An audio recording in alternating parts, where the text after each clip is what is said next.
I'm going to show you a variation of the King's Gambit that is wild, sharp, and sometimes just completely mental.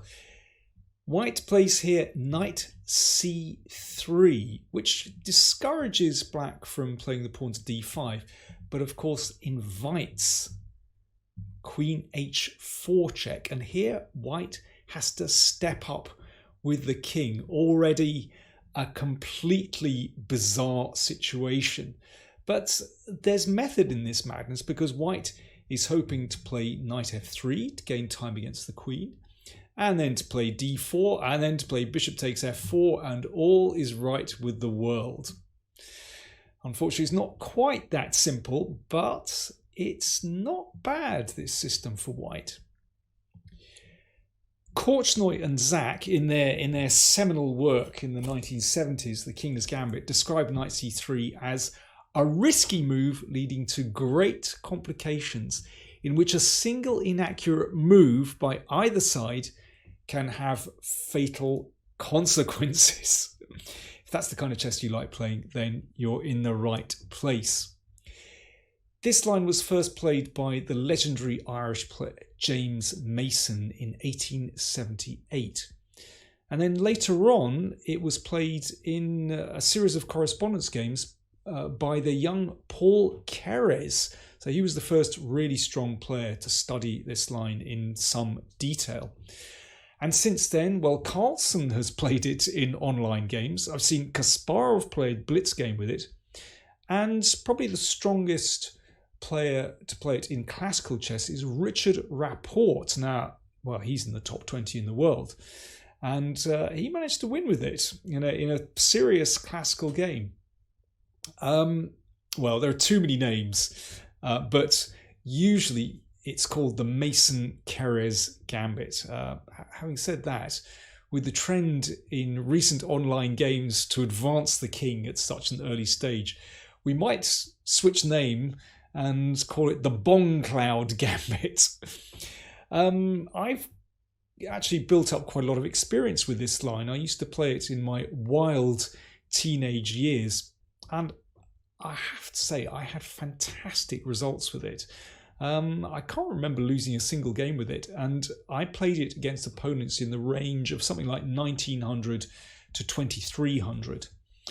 What I'd like to do is give you a quick summary of the lines that I'm going to look at in this survey and show you exactly where they come.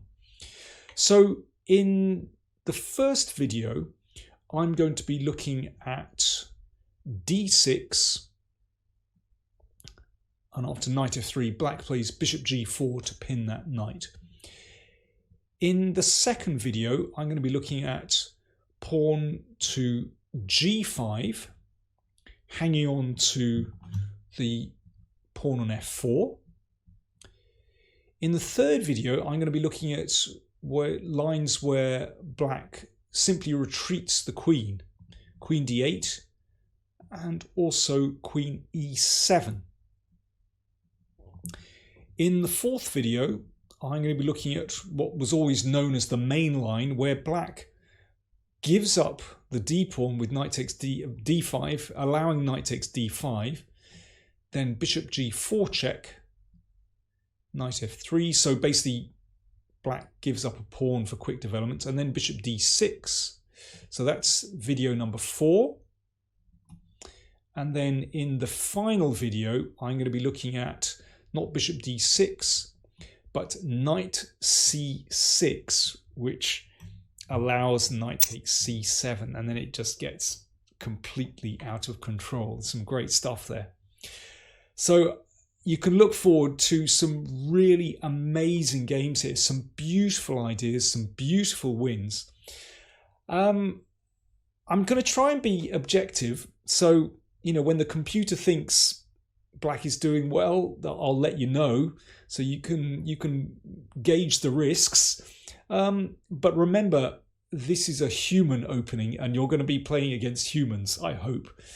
And in my experience, it really discombobulates your opponents. I wouldn't recommend this as a kind of an opening for a whole lifetime, But I think if you pick your opponent well, then it can be a really useful weapon in your repertoire. So, well, have fun. And I certainly did, analysing this and researching this.